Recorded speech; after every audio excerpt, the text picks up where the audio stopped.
ሰላም ጤና ይስጥልኝ ውድ ተመልካች አድማጮቻችን ይህ ኤንቢሲ ወቅታዊ ዓለም አቀፋዊ ዝግጅታችን ነው። በዛሬው ዝግጅታችን Russia says Britain's decision to detain Israelis is hostile vows to response ሲል የወጣውን መረጃ፣ ፓኪስታን በአፍጋኒስታን ላይ ጦርነት መጀመሯን፣ ሰሜን ኮሪያም የሰው አልባ የጦር አውሮፕላን ምርቷን ማስፋፋቷና በከፍተኛ ደረጃ መዘጋጀቷን፣ ወዲህም Trump says Iran asked him to be next supreme leader but he refused። አረምን ጣለባቸው ሳቴ የማይመስል ልብ ያቆስል አለያም የማይመስል ነገር ለሚስታት ትንገሪሉትን ያስታውሷል።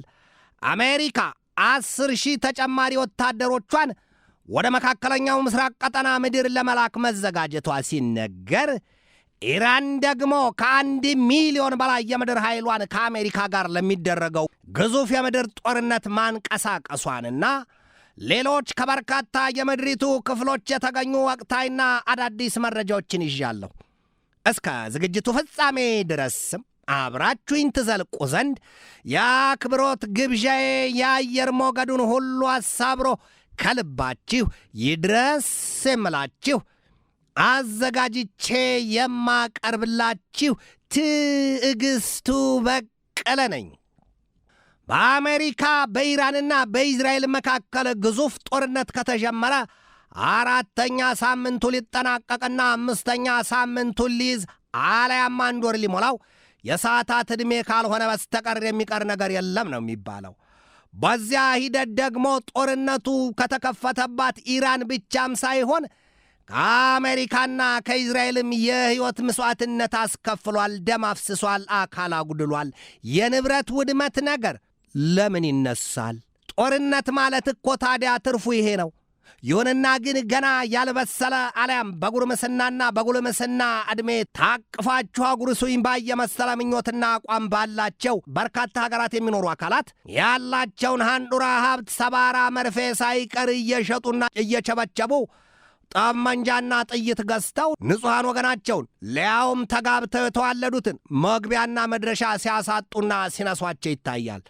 ጦርነትን እንደዚህ በዜና በምስል ተቀናይቶ ለሰማውና ለተመለከተው ግን ሰባኪ ቢሉ የሚገፋፋ ፖለቲከኛ ሳያስፈልገው የያዘውን የጦር መሳሪያ ወርውሮ ዶማና ማረሻ ባነሳ ነበር።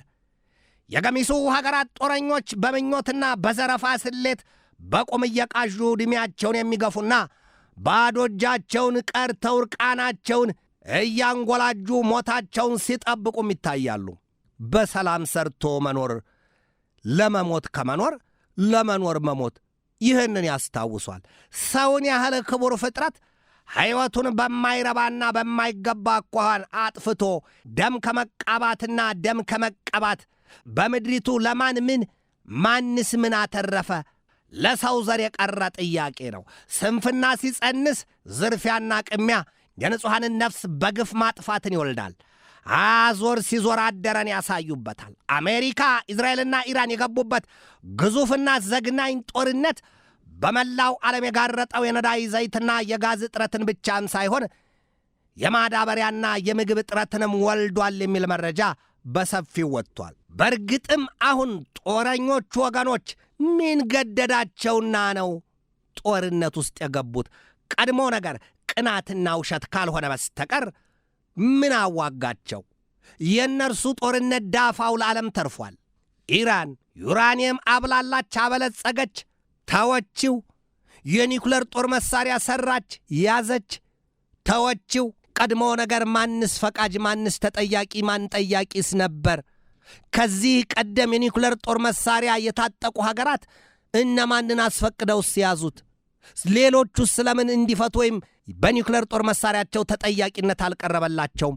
ኢራን ዛሬ ስለምን የኒኩለር ጦር መሳሪያ ትይዛለች በሚል ጥርጣሬና ፍራቻ ብቻ የዚያን መሰል ጥቃት ተከፈተባት? ሁሉም ድቅንቅን ጥያቄ ነው። ኢራን እውን ኃላፊነት አይሰማት ይሆን ወይ? የኒኩለር ጦር መሳሪያ ብትይዝና ብትታጠቅ ኃላፊነት አይሰማት ይሆን ወይ? ማን ነው ማረጋገጫ የሚሰጠው? ኢራን የኒኩለር ጦር መሳሪያ ስልስራ ብትል ማንን ማስፈቀድ ነበረባት? ፈቃድ የሚሰጠው አካል ማን ነው? የትኛው ቢሮ? የመንግስታቱ ድርጅት ወይስ አሜሪካ ወይስ ደግሞ ሌላ ተቋም? ጥያቄ ነው። The war in Iran sparks a global fertilizer shortage and threatens food prices. ሌላ ምን ይምጣ ታዲያ? ጦርነት ሲጸንስም ሲወልድም ሲያሳድግም ስደት ረሃብና ሞትን ነው። የጦርነት ረሃብ ደግሞ በጥይትና በሌላ የጦር መሳሪያ አይደለም፣ በረሃብና በተላላፊ በሽታዎችም ነው።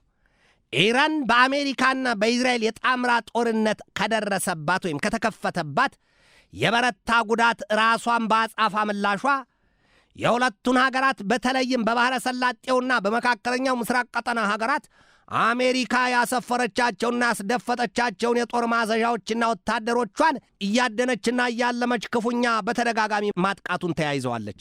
እነዚህ ሀገራት ደግሞ በከፍተኛ ደረጃ የነዳጅ ዘይትና የጋዝ ሀብት በተፈጥሮ የታደሉና አምርተው ለዓለም ገበያ የሚያቀርቡ ናቸው። ወዲያም ሀገራቱ ለዓለም ገበያ የሚያቀርቡት የነዳጅ ዘይትና የጋዝ ምርቶች የመተላለፊያ መስመራቸው የፐርዥያን ገልፍ ወይም የፋርስ ባህር ቀጭን የውሃ ወሽመጥ ወይም ሆርሙዝ መተላለፊያ ነው።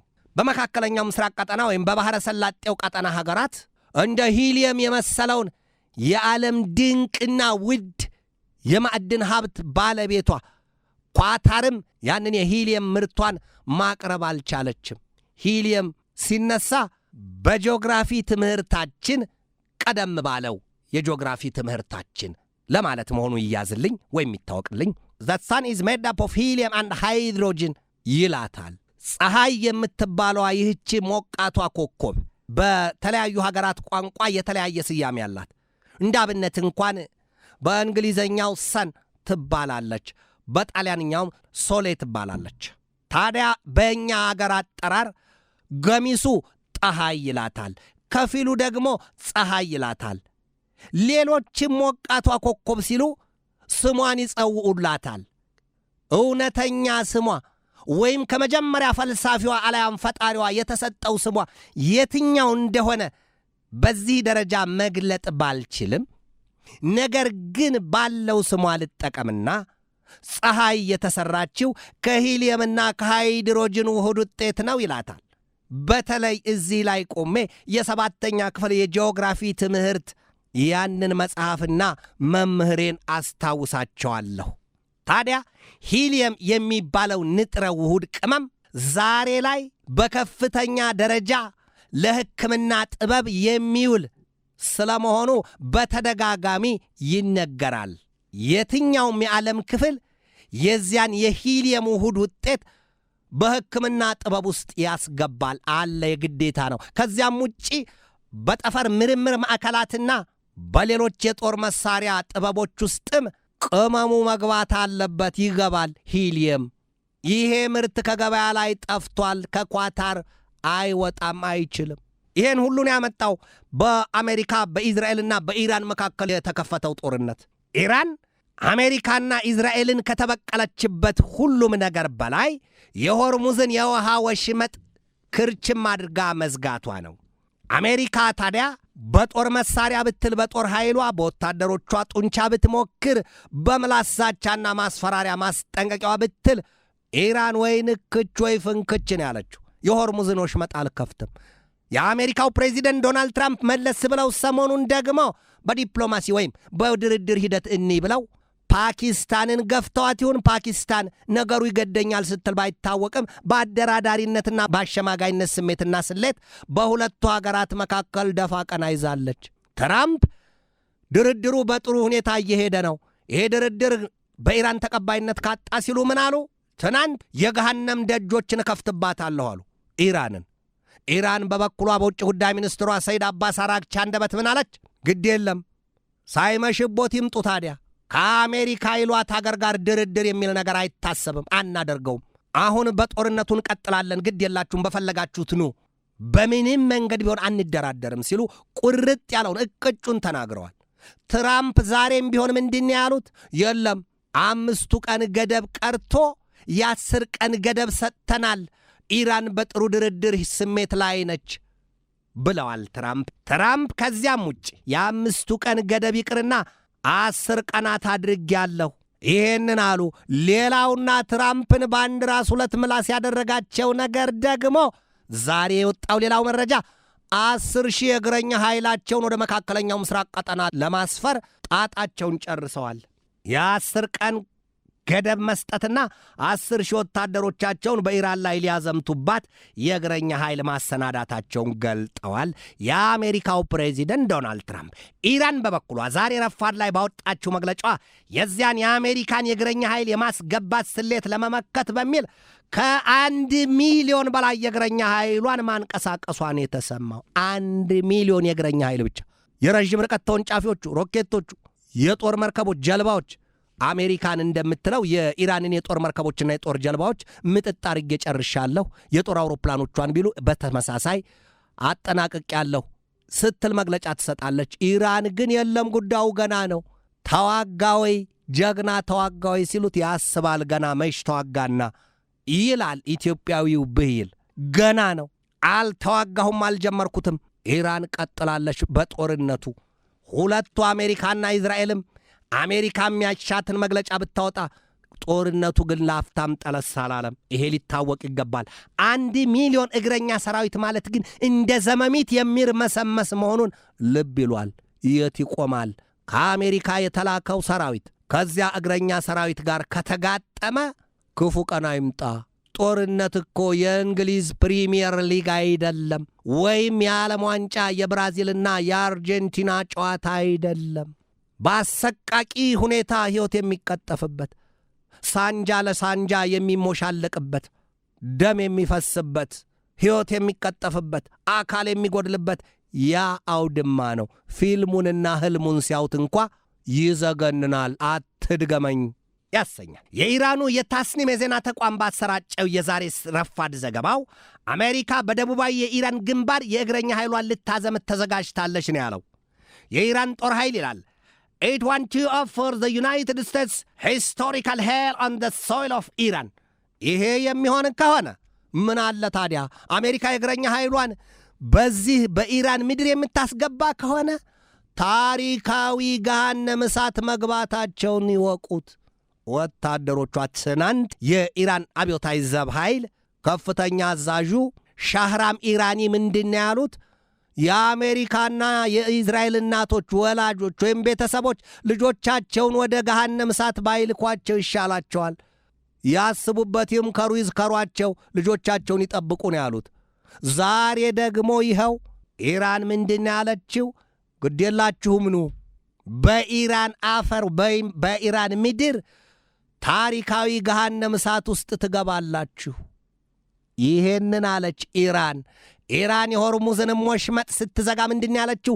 ከእንግዲህ በድናችሁ እንጂ ሕያው አካላችሁ በዚህ የሆርሙዝ ወሽመጥ ላይ የነዳጅ ዘይት ሲጭን መርከቦቻችሁ ቢሉ ዱካችሁ አይገኝም።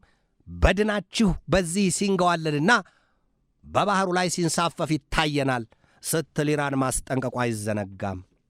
ትራምፕ ዛሬ በበኩላቸው ምን አሉ? Trump says Iran asked him to be next supreme leader, but he refused. ትዝብቱ ነው እንጂ ስለት ሰው አይጎዳም ይሏል ኢትዮጵያ ነው አበው።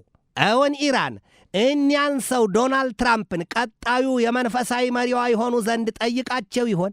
የጉዳ አገር ገንፎ አያደር ይፋጃል ይለዋል። ይሄ ነው ትራምፕ ያንን የተናገሩት በብሔራዊ የሪፐብሊካን ኮንግረስ ኮሚቴ ስብሰባ ላይ ሲሆን ገሚሱ ለቀልድ የተናገሩት ስለመሆኑ የኋላ ኋላ ላይ ያንን ብለውላቸዋል። ጉድና ጅራት ከወደ ኋላ ነው ይላል። ግን ደግሞ አሉ ትራምፕ we will listen to some of the things they say. We hear very clearly they say I don't want it. We would like to make you the next supreme leader. እናም አልኳቸው አሉ ትራምፕ እሶን የቀጣዩ የመንፈሳዊ መሪያችን ልናደርጎት አቅደናል፣ ወስነናል አሉኝ። ሰማኋቸው ግን አልኳቸው አሉ No, thank you. I don't want it. በፍጹም አመሰግናለሁ ግን አልፈልግም አልኳቸው። ኢራን እንደሚታወቀው የሻይት ሙስሊም አራማጅ ሀገር ናት። ትራምፕ ደግሞ ወዲህ አሜሪካ ውስጥ ያሉ የክርስትና እምነት ተከታይ ናቸው። ታዲያ ኢራንን ከ90 ሚሊዮን በላይ ካላት የህዝብ ቁጥር ለመንፈሳዊ የመሪነቱን ስፍራ የሚይዝ አታይሆን ዶናልድ ትራምፕን የጠየቀቻቸው ሲሉ እኒያ ነገር ሰንጣቂዎቹ ዛሬ የሚያላምጡት ይህንን የነገር ቋንጣ አግኝተዋል። በኢራን የቀድሞው የሀገሪቱ መንፈሳዊ መሪ ነፍሳቸውን ይማርና የ86 ዓመቱ አያቶላ አሊ ሰይድ ካሚኔይ በመጀመሪያው ቀን የአሜሪካና የእስራኤል የአየር ጥቃት ከልጃቸው ጋር መገደላቸውና ምሽታቸውን መመታታቸው አይዘነጋም። የኋላ ኋላ ከ3 ቀናት በኋላ ግን ምሽታቸው ማረፋቸውንም በዓለም አቀፉ የትንታኔ ዘገባ ላይ ተመልክቻለሁ። ካሚኔይ ኢራንን የመሯት ከአውሮፓውያኑ 1989 እስከ 2026 የካቲት 28 የዚያች ቅዳሜ ረፋድ ጎዶሎ ቀን ድረስ ሲሆን በዚያች ቅዳሜ ቀን ግን ጎድሎባቸዋል፣ አልተሻገሯትም። የቀነ ጎዶሎን ሚዳቋማት ዘለው ይሉትን ያስታውሷል። ከዚያም በኋላ ልጃቸው ሞጅታባ ካሚኔይ አያቶላ ተብለው በሀገሪቱ ኃላፊነቱን መረከባቸውም ይታወቃል። እስካሁን ግን ብዙም ድምፃቸውም አካላቸውም ባይሰማም በኢራን የመጀመሪያው አያቶላ የነበሩት አያቶላ ሩሆላህ ኮሚኔይ ሲሆኑ በዚያ ኃላፊነታቸውም እስከ ሞታቸው የ1989 ዘመን ድረስ ማገልገላቸው ይታወቃል። አሜሪካ ዛሬ በኢራን ጦርነት ውስጥ መሆኗ ሲነገር የሰሜን አትላንቲክ ጦር ቃል ኪዳን ድርጅት የኔቶ አባል ሀገሯ አጋርና አባሯ የነበረችው ወዲያ የወዳጇ ሀገር ዴንማርክ መንግሥት ደግሞ አሜሪካን ለመውጋት መዘጋጀቱ ተነግሯል። ታዲያ እንዴት ይደረጋል? ዴንማርክን ቂም አስረግዞ ለዚህ ሰንኮፉን ለማውጣት ያስገደዳት ወይም ካልወጣ አላርፍም ያሰኛት ወዳና አይደለም። የራስ ገዟን የግሪንላንድን ደሴት አሜሪካ ጠቀልላለሁ ብላ ወስና መቀመጧ ነው። በዚያ የተነሳ ድፍን የአውሮፓ መንግስታት ኔቶ ወይም የአውሮፓ ህብረት መንግስታት ትራምፕን በጎሪጥ ከማየታቸውም በላይ ፈጽሞ አልወደዱላቸውም ይህንን አቋማቸውን። ኔቶን አፈረሰው አይደለም ወይ? አሜሪካ እኮ የሰሜን አትላንቲክ ጦር ቃል ኪዳን ድርጅት የኔቶ ፊት አውራሪ ናት፣ መሪ ናት፣ መስራችም ናት እስከ ጆ ባይደን ዘመን ድረስ። ታዲያ ትራምፕ የሪፐብሊካኑ መጡና አይዋጣ አይተፋን አደረጉት። እጅና እግሩን መላቅጡን አጠፉት። ካናዳም የዚሁ የኔቶ አባል ሀገር ናት፣ እሷንም 51ኛ ግዛት ያድርጌ ጠቀልላለሁ ብለዋል። የእነዚያማ የፓናማ ካናልና የጋልፍ ኦፍ ሜክሲኮ የሜክሲኮ ሰርጥ ጉዳይ ያከተመ ነው፣ የተበላ ቁብ ነው። ጋልፍ ኦፍ ሜክሲኮ የሚለውን ጋልፍ ኦፍ አሜሪካ ሲሉ ወዲያውኑ በጽሑፍ አስደግፈው አውጥተውለታል። የግሪንላንድ መንግሥት ግን በተለይም ጠቅላይ ሚኒስትሯ ሜቴ ፍሬድሪክሰን በምንም ተአምር እዋጋለሁ ሲሉ ሕዝባቸውን አሳምነውና አስተባብረው የመቆማቸው ዜና ተሰምቷል።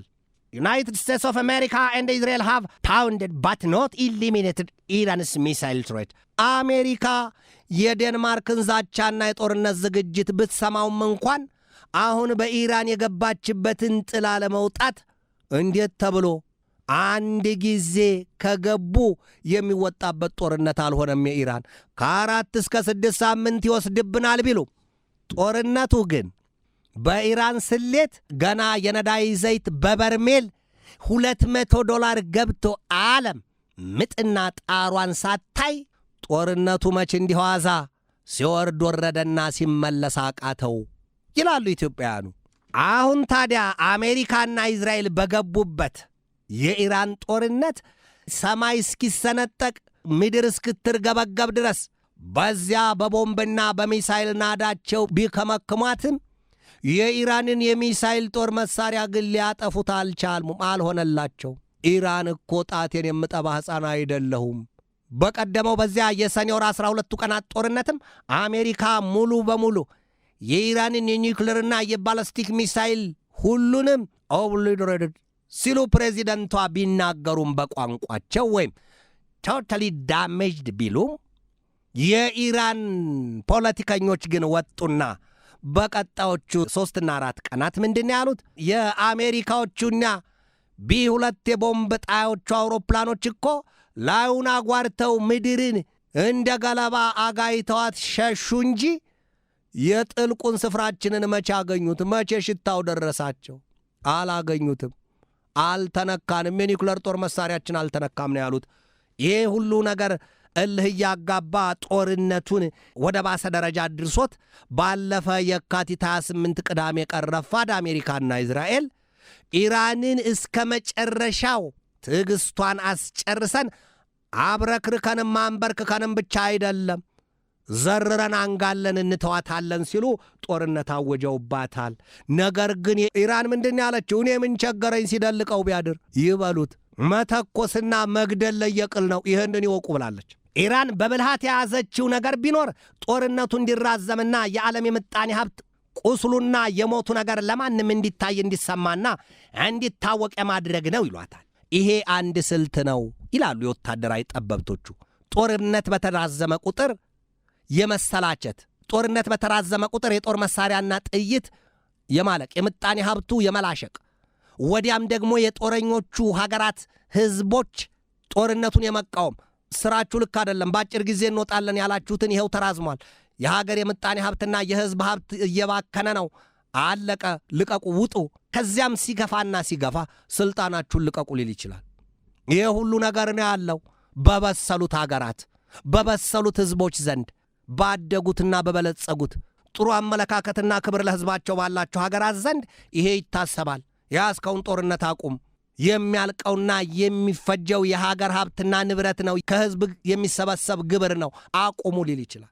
ስለዚህ ኢራን ያን ስልትና ስሌት ነድፋለችም የሚሉት ብዙዎች ናቸው። የዓለማችን ጉዳይ ሲቃኝ ጦርነት የሌለበት ገጽታ አላት ወይ ይባላል ምድር።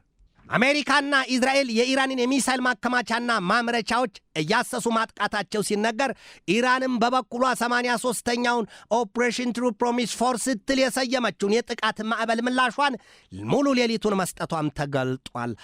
አሜሪካ 10,000 ተጨማሪ ወታደሮቿን በመካከለኛው ምስራቅ አስገብታ የእግረኛ ውጊያ ለማድረግ ተዘጋጅታለች። በእስራኤል በኩል የተባለው ባይሰማም እስራኤል ግን በአየር ጥቃቷ ትናንትናም የኢራኑን የባህር ኃይል ዋና አዛዥ ሪር አድሚራል አሊ ረዛ ታንግሲሪን ገድያቸዋለሁ ብላለች።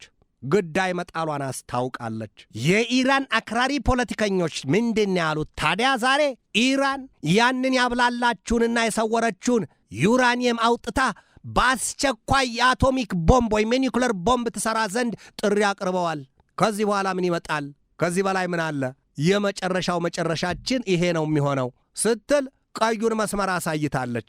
ቀይ መስመር ብቻ አይደለም፣ ለተጫዋቾቹ ቀይ ካርድ እንዲመዙ ሰጥታቸዋለች።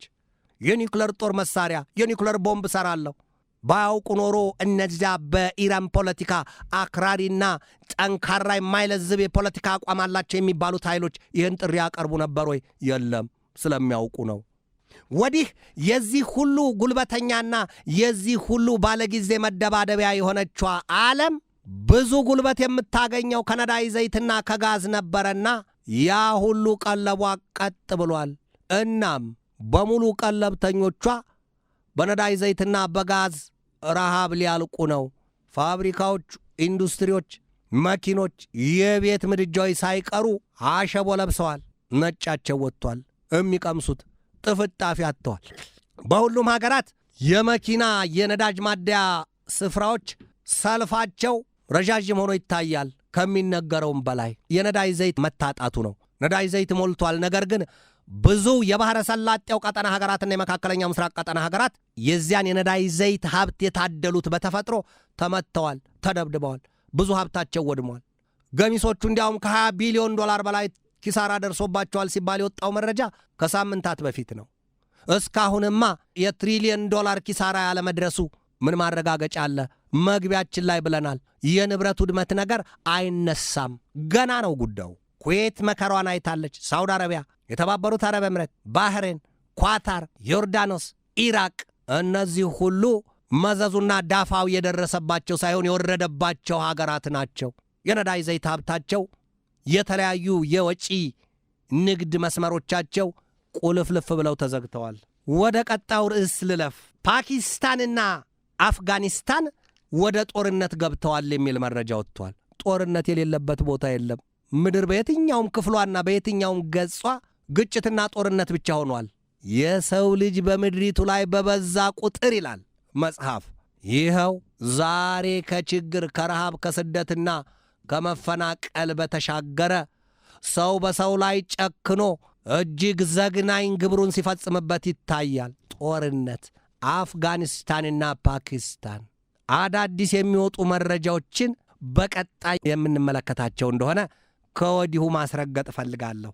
ሌላው ሩሲያ says Britain's decision to detain its vessels is hostile ስትል ለበቀል ምላሽ መሰናዳቷን አስታውቃለች። የእንግሊዙ ጠቅላይ ሚኒስትር ጌታው ኬር ስታርመር ወይም በእንግሊዘኛው ሰር ኬር ስታርመር ይሏቸዋል። እሳቸው ናቸው ከእንግዲህ ያሉ ለጦር ኃይላቸው ከእንግዲህ የሩሲያ መርከቦች በእንግሊዝ የውሃ ክልል የሚደርሱ ከሆነ ይዛችሁ ሰሩ፣ አምርረው የሚገፉ ወይም የሚሸሹ ከሆነ አፍንጫቸውን በሏቸው። ታዲያ ይሄ ምን ችግር አለው አሉ የሩሲያው ፕሬዚዳንት ቭላዲሚሮቪች ፑቲን እንዲሁም ሌሎች ሹማምንቶቻቸው። ይሄ ምን ችግር አለው? ይህንን አይደለም ወይ የምንጠብቀው? ከእናንተ ይምጣ ብለን ነው። እንግሊዝና ሩሲያ እኮ በቋፍ ያሉ ሀገራት ናቸው። እንዲያውም የሶስተኛ ዓለም ጦርነት ይጀመራል ሲባል ሩሲያ መጀመሪያ የምተኩሰው በእንግሊዝ ላይ ነው። ከዚያ በፊት አትጠራጠሩ። የሰው አልባ የጦር መርከብ ወይም ዱዳውን ቁስ የፖሴይዶን ድሮን ወይም P8 የሚባለውን ዱዳ ቁስ ከእንግሊዝ የውሃ ክልል ስር አስደፍጨዋለሁ። ያንን ዱዳ ቁስ በልበላው ብዬ ከክሬምሊን ትዕዛዝ የሰጠሁት ቀን በርቀት መቆጣጠሪያ የዚያን የውሃ ክፍል 900 ሜትር ሽቅብ እያናፈረና እያፍለቀለቀ በለንደን ከተማ ላይ ይከለብሰዋል። የለንደን ከተማ ሰላም ደህናው ተላጭታና ተጠራርጋ ተጣጥባ ላስ ነው። መታሰቢያው ይጠፋል። ከዚያም በተጨማሪ ይላሉ የሩሲያ ሹማምንት፣ ከዚያም በተጨማሪ እንግሊዝን ለማጥፋት ከ3 እስከ 4 ደቂቃ ብቻ ነው የሚፈጅብን። ያን የጦር መሳሪያ ሰርተናል። ለምን እንግሊዝ ከራሳችን አትወርድም? እንግሊዝ እንደ ኤሊ አንገቷን ስብስብ አድርጋ ወደ ማስገባቱ አዝማሚያ ላይ ናት።